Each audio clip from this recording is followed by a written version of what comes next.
More on the operation in Manbij. Joining us from Washington, D.C. is Firas, Maksad, an adjunct professor at George Washington University. Mr. Maksad, always good to have you with us on Al Jazeera.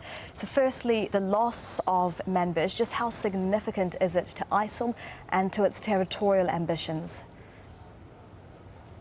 Well, it's a significant blow, Elizabeth. ISIL has lost about 12% of its territory so far in 2016. That's 12% of what they describe as their caliphate. Manbij is a strategic city, as you mentioned. It is considered the gateway to Raqqa. Raqqa being the self-declared capital of the ISIS caliphate in Syria. It is also a source of a lot of foreign jihadis that have been transmitting back and forth through Europe to Europe and Syria. And so in that sense, Europe will also find reprieve in the fall of Manbij today. What next in the fight then against ISIL in Syria? Does its possible fall, does the fall lead anti-ISIL forces to Raqqa? So it actually creates a very interesting dynamic because earlier in the year we saw Russian and Syrian regime-led forces take Palmyra, also what was an ISIS stronghold. And now with the taking of Manbij by the international coalition led by the United States, it creates a sort of a competition as to who's going to take Raqqa first. Is it going to be the U.S. with its coalition, or is it going to be the Syrian regime and Russia? Now, of course, there's been ongoing consultation and negotiations between the Russians and the Americans in regards to dealing with ISIS in Syria, but these talks have been inconclusive. So we might actually see some kind of a dynamic of competition as it relates to the taking of Raqqa away from ISIS. What about a dynamic of collaboration? Could we possibly see the US-led coalition actually work with the Syrian regime and Russia in Raqqa? It would be a very complex proposition should it ever happen. There is coordination that's taking place with the Russians. There was a discussion of possibly resuming military-to-military coordination between the two countries, the U.S. and Russia, for the first time since Russia took over Crimea and began the conflict in eastern Ukraine. So there are some discussions taking place there about that. Whether that will actually materialize is yet to be seen. There's also the news that as ISIL retreated from Manbij, they took 2,000 civilians hostage to use as human shields.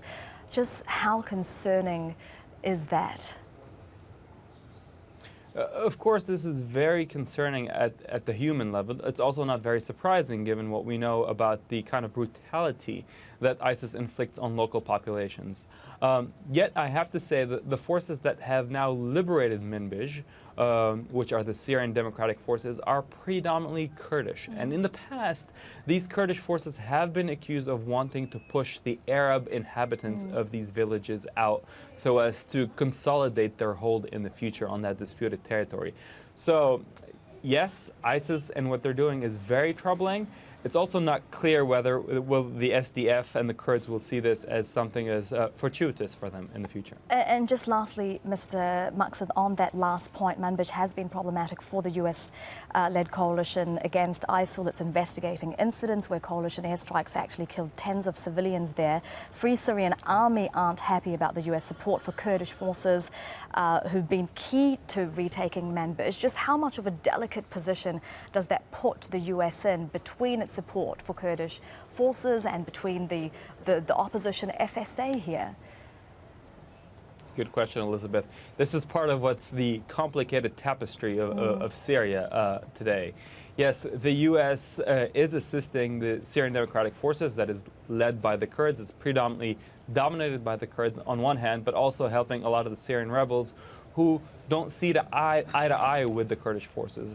Perhaps even more concerning is that Turkey is unhappy with the fact that the U.S. is helping the Kurds. Of course, southeast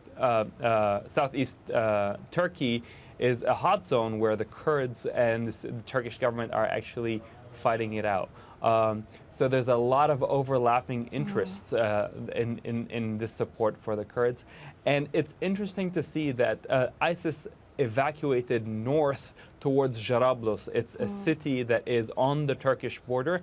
And that's perhaps because they thought that the Kurdish force would be reluctant to deploy that close to the Turkish border where they might come from under fire from the Turkish forces. Yeah. So a complex situation, and certainly the U.S. has to balance various interests and various allies there. Right.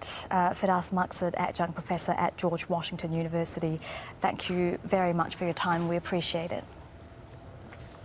My pleasure.